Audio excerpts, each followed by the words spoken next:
Është koha për intervistën e ditës për aktualitetin politik.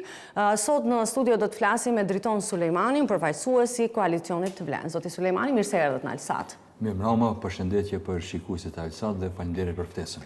Do të nisim gjitha çështjet, do të diskutojmë një nga një. Nisim nga ajo që ju patët shumë reagime lidhur me Kongresin e BDI-s, madje e quajtët edhe Kongres i reformave pro forma. Pse ju ishit më të zëshëm si Vlen se sa vetë eksponentët e BDI-s? Pse duhet ju atë shumë të reagoni?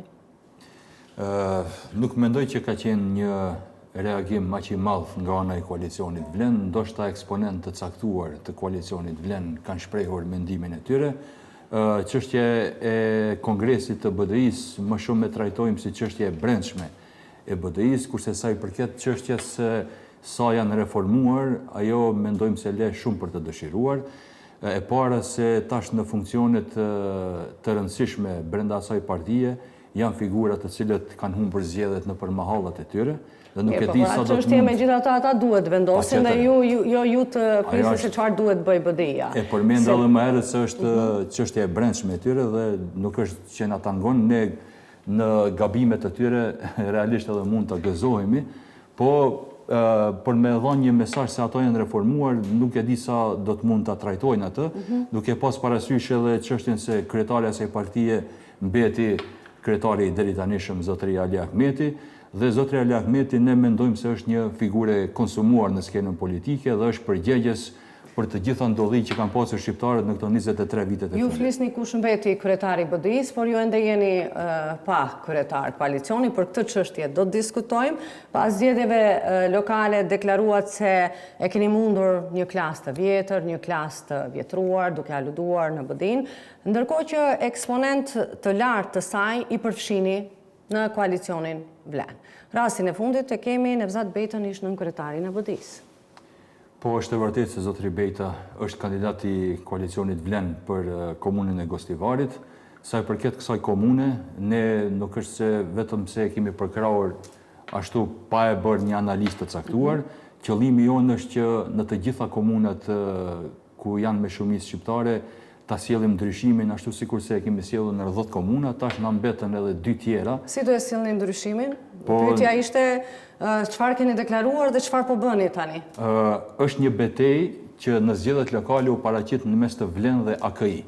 Dhe të gjitha komunat të cilët kanë qenë të qeverisura nga kuadrat e AKI-s, ne kishim planin që t'i zaventësojmë ato kuadro me kuadrat të koalicionit Vlen. Po ndoshta kanë qenë ish BDI, mirë po, ne mendojmë se ato do të punojnë në direktivat e koalicionit Vlen.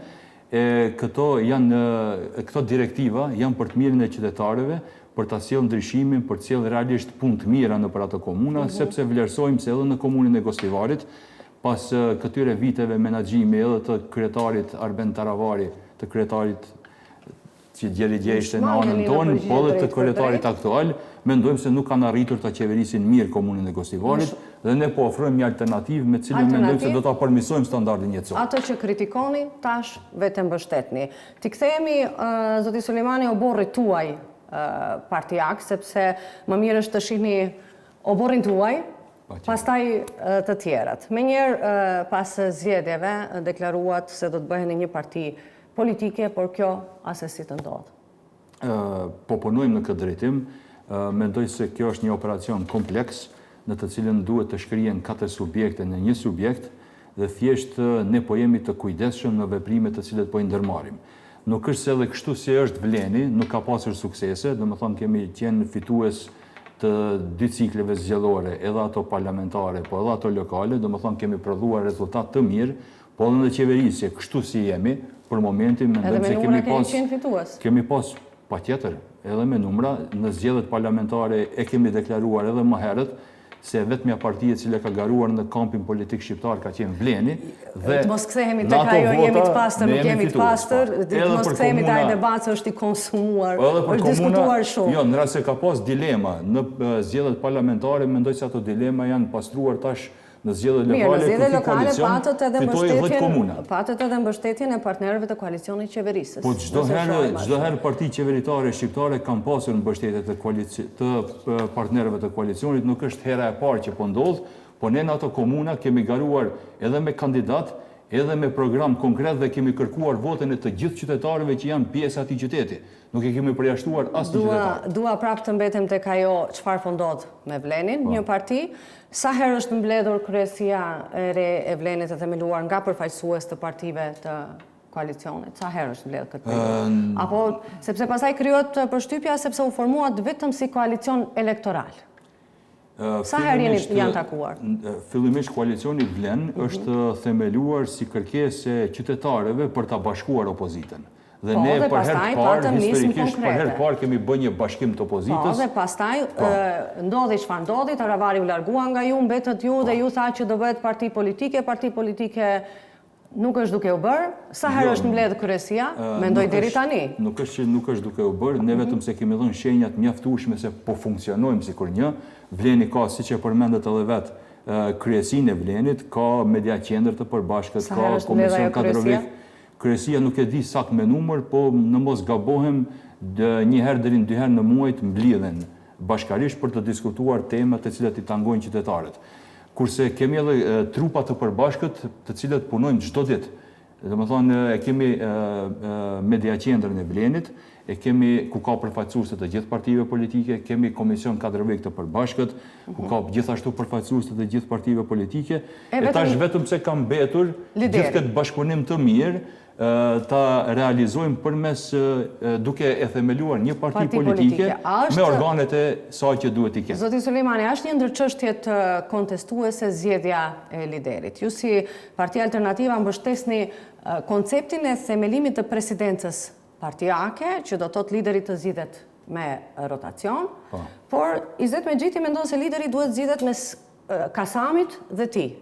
Nuk ka pas asnjë deklaratë publike të asnjërit prej liderëve se përjashton ndonjërin prej mënyrave të formimit Vlenit që janë në tavolinën negociuese. E kanë thënë Po, ama nuk ka qenë, edhe zotri Mexhiti nuk e ka përjashtuar propozimin e zotrit Zeqeria Ibrahimi. Më thonë, gjithë propozimet që i kemi për momentin janë në tavolinë, po diskutohet për to, edhe është qëllimi që ta zgjedhim formulën më të mirë të mundshme, e cila nuk do të përjashtonte ose nuk do të linte asnjërin prej subjekteve politike të ndihet e anashkaluar. Që do të jemi të qartë, zoti Sulejmani. Nuk mba kjo që thot Mexhiti se lideri duhet zgjidhet mes Kasamit dhe tij. Po mes gjithëve duhet zgjidhet. Si bie, si ta lexojmë? Jo, si ta kuptojmë? Nuk po përjashtoj as atë deklaratë zotrit Mexhiti, vetëm se po them se ende nuk është vendosur për ndonjë mënyrë se si do të gjendet kjo zgjidhje. Më thonë, ende është duke u diskutuar mes liderëve dhe mendoj se liderët mes veti do ta gjejnë formulën më të mirë sepse të gjithë të 4 liderët përkujdesen që Vleni si subjekt politik të forcohet e jo të dobësohet. Dhe këtu vetëm se ka diskutime se cila do të ishte forma më e mirë që do ta forconte edhe më shumë Vlenin, edhe më e fortë se që është tash, për të ofruar një përfaqësim edhe më të mirë dhe më dinjitos për shqiptarët. A është në vit formimit të Vlenit fakti që Bilal Kasami shkon vetë në Kërçov dhe takohet me 5 vetë? Fotografin numër 1, regjia, ju lutem, ja do e shohim së bashku. Fotografia është marrë, ju lutem, ja, fotografia është marrë nga Facebooku i zotit Kasami. Dhe këtu takim me struktura televizjes Besa. A është në vit formimit të Vlenit kjo? Jo, shifne, ka këso lloj takime, të gjithë liderët bajnë këso lloj takime me strukturat e veta për t'i informuar në lidhje me ngjarjet në të cilët ndodhin edhe në udhëheqje në qeveri me poste të ndryshme, po edhe në zhvillime që ndodhin brenda Vlenit. Por takimet e tilla në asnjë mënyrë nuk e dëmtojnë procesin e formimit të Vlenit, po mendoj që vetëm se mund ta forcojnë. Ju thoni se aktivitete secila parti mban me strukturat mund të ketë, edhe pse ju keni shpallur moratorium të këtyre aktiviteteve dhe se do funksiononi vetëm si Vlen, kohë më parë para zgjedhjeve. Po shif tash çdo strukturë. Tani secili me vetë. Secila parti politike që gjendet brenda Vlenit i ka strukturat e veta me të cilat punon një kohë të gjatë. Edhe lëvizja Besa është në skenën politike qish për vitin 2014, po dhe ne jemi në skenën politike për vitin 2014, edhe të tjerat kanë strukturat të veta të cilat për një kohë të gjatë kanë funksionuar dhe janë familiarizuar. Momentin që keni moratorium, nuk duhet të funksionojnë si Vlen? Po pse thash se formimi i subjektit politik të Vlenit është një procedurë më komplekse, se shumë lehtë bëhet nalt në kulm, shumë lehtë radhiten gjërat, po është më e vështirë pastaj shtrirja në për strukturat e degëve dhe nën degëve. dhe për ta pas këtë proces më të lehtë, takimet të tipit të tillë i ndihmojnë këtij procesi sepse në mënyrë të vazhdueshme i informojnë struktura se çka po ndodh në këto bisedime. Edhe pse jeni të unifikuar, tani është normale. E ndihmojnë procesin e formimit të vlenit në një subjekt politik. Zoti Sulejmani, a është Fatmir Limani ende ministri i vlenit në qeverinë e Mickoskit, sepse ka zëra thonë se nuk është më i vlenit? Po, zotri Limani është vazhdon të jetë ministër i vlenit dhe nuk kam ndonjë informat të tillë se ka ndonjë ndryshim në lidhje me këtë punë. Do me thonë, vleni vazhdon të ketë ministra që i ka pas, përveç tyre ndryshimeve që ndodhen sot në kuvend. Për ato. Ju pyesë sepse regjia, ju lutem fotografin tjetër ta shohim në një postim të tij, ministri Fatmir Limani thot: lufta me bryla, mospërfillja e aktorëve që sollën bashkimin dhe ndërtuan këtë forcë të përbashkët që sot quhet vlen, si dhe hapja e dyerve për figura të dyshimta që deri dje luftonin këtë koalicion, do të ishte fatale për gjithë ne, duke shgënjur secilin votues që beson në sloganin jemi një zë. Nëse veprohet mbi logjikën mbledh çfarë të bie përpara, vetëm sepse dikush të përkthel përkohësisht, atëherë ekziston rreziku real që në ditën e emërimit të liderit të fillojë edhe shkatrimi i vlenit. Statusi ishte më i gjatë, por shkëputa vetëm këtë pjesë. E qartë, në vlen... Tani si ta lexojmë dhe këtë? Po, në vlen flet për shkatrim, flet për lider, luftë me bryla. Shif, e përmenda edhe më herët, sepse kjo operacioni i formimit vlenit si një subjekt politik është operacion kompleks. Në vlen ekziston demokraci e brendshme, ku të gjithë mund të shprehin mendimin e tyre dhe ashtu mund të lexoj edhe statusin e zotrit Limanit, edhe pikrisht për këso gjëra, ne po jemi të kujdesshëm që të ofrojmë një model në të cilin të gjithë subjektet edhe individët do të ndihen të përfaqësuar. Është vetëm çështje demokracie dhe asgjë më shumë. Po unë mendoj që është vlerë që të kesh demokraci të brendshme dhe të mund ta shprehësh mendimin. Kështu thoshte edhe BD-ja kur ishte në pushtet zoti Sulejmani, kur kishte përplasje, thoshte është debat i shëndosh, demokraci. Patjetër çdo subjekt politik e ka debatin e brendshëm, do të ishte më mirë që këto tema të hapen nëpër organet partijake të vlenit, por ja që zotëriu e ka zgjedhur këtë formë dhe ne mund vetëm ta shohim si pjesë e demokracisë së brendshme, edhe të punojmë në drejtim të gjetjes së një modeli për ta krijuar vlenin në të cilin model do të dihen të përfaqësuara të gjitha subjektet politike. A jeni të kënaqur zoti Sulejmani me nivelin e përfaqësimit politik të vlenit në qeveri? Mendoni se pas rezultatit në zgjedhjet e fundit lokale nevojitet themi ripozicionim i vlenit në qeveri? Mendoj se rezultati i zgjedhjeve lokale në një farë mënyre edhe evulos atë që kemi biseduar edhe më herët, se ka qenë prej se ka hyrë vleni në qeveri, ka prodhuar rezultate të mira dhe me një farë mënyre zgjedhjet lokale ishin një test se sa qytetarët e kanë parë dhe e kanë përjetuar ndryshimin gjatë funksionimit të vlenit. Dhe mendoj se ato na kanë vlerësuar mirë. Në qeveri të vlenit? Gjithsesi, gjatë kësaj kohe që kemi qenë në qeveri, mendoj se kemi pasur rezultate shumë të mira. Pas zgjedhjeve lokale, me këtë rezultat që thoni, a nevojitet ripozicionim?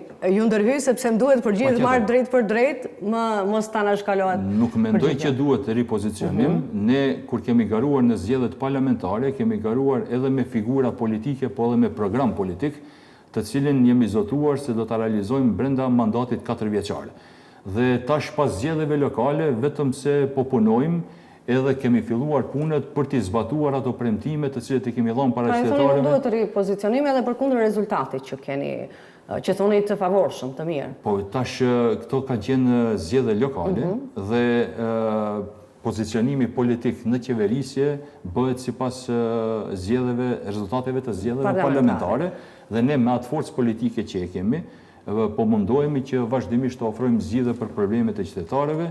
E mendoj që këtu kemi qenë mjaft suksesshëm, duke pas parasysh se kemi arritë të gjejmë zgjidhje për probleme të cilët kanë qenë prezente shumë dekada. Probleme zgjidhje, çfarë keni bërë, çka keni bërë, duhet edhe një intervistë tjetër, se kemi disa çështje tjera, sepse këtë duhet tregoj qytetari çfarë bëri mirë, apo çfarë bëri keq, apo çfarë nuk bëri. Mendoj se na ka vlerësuar qytetari për këtë punë, kisha dashur vetëm... Ju pak më parë, zgjedhjet lokale dallojnë prej zgjedhjeve parlamentare. Po, më qytetari e ka parë se vleni me të vërtet po angazhohet për të zgjidhur problemet e tyre.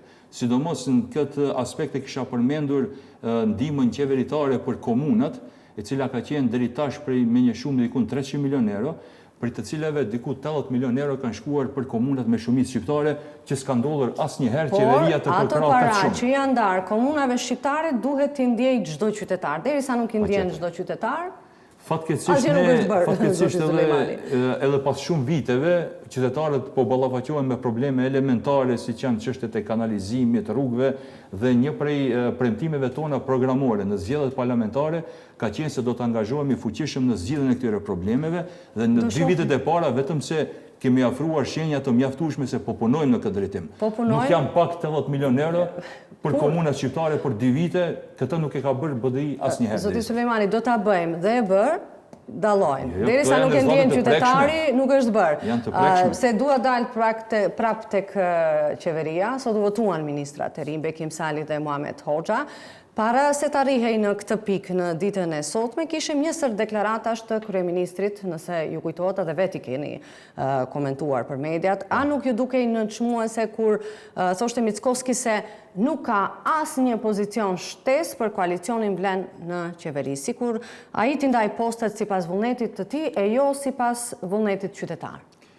Mendoj se kjo nuk është çështje vullnetit të tij, po është çështje marrëveshje politike. Dhe marrëveshja politike është lidhur pasi ka përfunduar zgjedhjet parlamentare.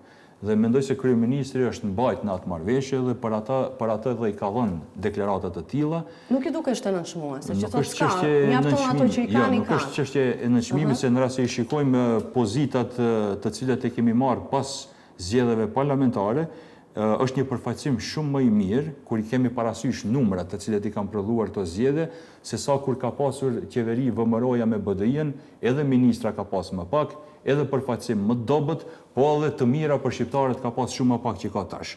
Më thonë, në skenën politike... Cilat nga ministritë, hapni debat pas debati, Zoti Sulejman, cilat ministritë fuqishme i keni nduar aktualisht? Të gjitha ministritë me të cilat qeverisin janë ministritë të fuqishme. Financat, Ministrinë e Punëve të Brendshme, është Ministria e Shëndetësisë, është Ministria për çështje sociale, është Ministria e Ekonomisë, të gjitha janë energjetikën, që ishte ministri e re. Edhe me këto ministri që i kemi, po jo vetëm me këto, se ne jemi pjesë e qeverisë ku i përfaqësojmë shqiptarët në të gjitha resorët. Pa marrë parasysh se e kemi ministrinë apo jo, çështjet programore të cilët i kemi në programin ton, edhe pse nuk e kemi ministrinë, ne tentojmë që t'i realizojmë ato, dhe kemi edhe çështje, për shembull, nuk e kemi ministrinë e transportit, po ne vetëm se ka vendim qeveritar për ndërtimin e kampusit universitar Nën Tereza. Vendim qeveritar do hapni tash debat. Megjithatë, ato para në buxhetin e vitit 2026 asku nuk figurojnë. Si do sigurohen, ato do duhet tregojë qeveria. Vendim ka qeveria, parat nuk janë buxhetin.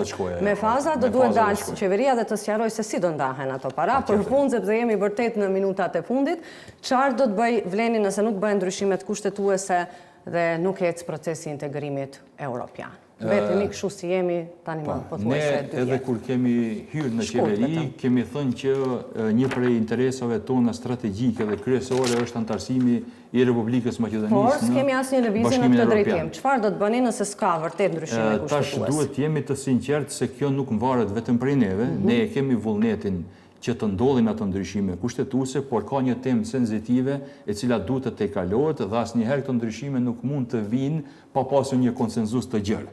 Ose më mirë thënë, Zoti Sulejmani, ose më mirë thënë, ju respektoni vendimin e Mickovskit që thotë se derisa jam unë ndryshime kushtetuese, me këto kushte nuk ka. Unë mendoj që edhe zotri Mickovski ka dhënë shenja të mjaftueshme se është për orientimin evropian të Maqedonisë. Orientimin ajo nuk diskutohet, gjithë e japin. Vetëm se duhet hapa konkret do të ketë vitin e ardhshëm, tash duhet ta kemi parasysh se ka probleme edhe në palën e kundërt. Çfarë do ketë për hapa momentin konkret? Bullgaria është pa qeveri. Tani më sa kohë Bullgaria ka probleme në Bullgari.